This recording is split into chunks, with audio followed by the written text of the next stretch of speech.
A área de filosofia é muito chamada quando a humanidade tem algumas crises mais fortes.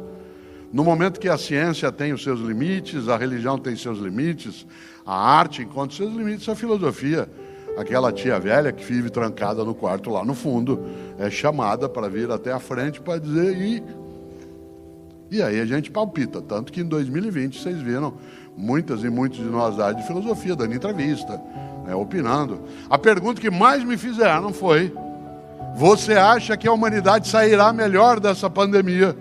Ela foi feita essa pergunta para mim em abril de 2020, em maio, em junho, em julho, agosto. Porque a gente achava que ia acabar e não acabava.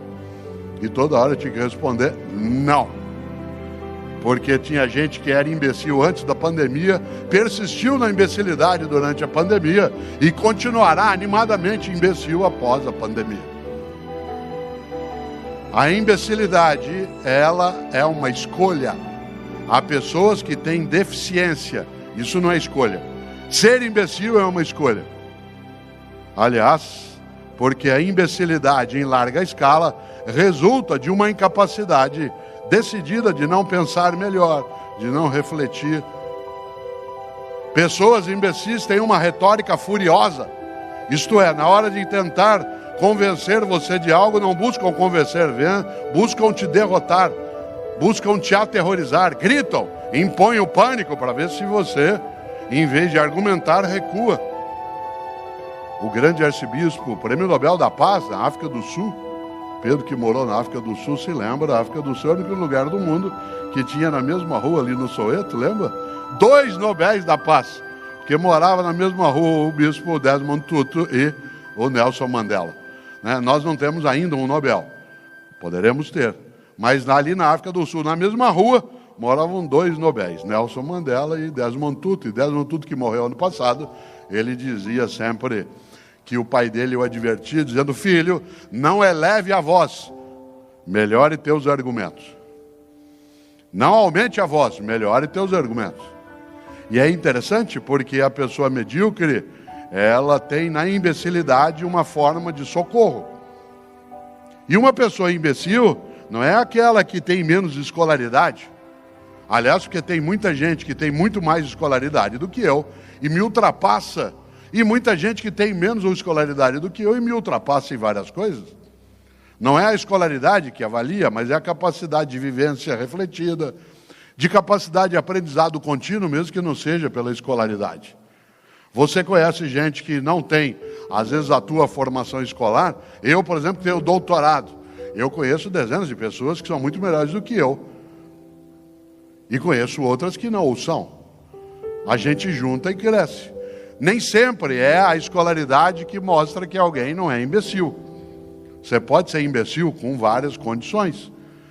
Eu, uma vez, caí numa armadilha muito forte. Era uma palestra na cidade de Belo Horizonte, assemelhada a essa que agora nós estamos aqui. E como aqui, ao final, era só uma reflexão, não haveria um debate, assim como aqui não haverá. E quando eu terminei a palestra, era um congresso de enfermagem. Havia 2.000 enfermeiras num congresso, e quando terminou, eu estava agradecendo e saindo, e antes que eu saísse de vez, uma enfermeira lá no meio falou: professor, eu falei: oi, o senhor pode responder uma pergunta antes de ir embora? Eu disse: claro. Ela falou, olha que pergunta difícil. Ela falou: o que o senhor quer que fale do senhor no teu velório? Difícil. Eu, filosofia, fiz uma volta, comecei a falar de Platão, Aristóteles, Heráclito, Parmênides, Zenão, Anaxímenes, Anaxágoras. Falei: eu vou pegar essa enfermeira, ela vai ver, ela ter me provocado. Fui dando uma volta, depois de uns 8 minutos eu virei para ela e falei assim: e você? O que você quer que fale de você no teu velório? Ela disse: eu quero que fale assim: nossa, ela está mexendo. Você já imaginou? Que sabedoria, que força de inteligência. Por isso a imbecilidade, ela é uma escolha protetiva. Pessoas que escolhem ser imbecis não são aquelas que escolhem ser ignorantes, porque há pessoas que são tornadas ignorantes, E há pessoas que se escolhem como ignorantes, que negam a realidade, que não têm argumentação, que preferem a ameaça do que o diálogo.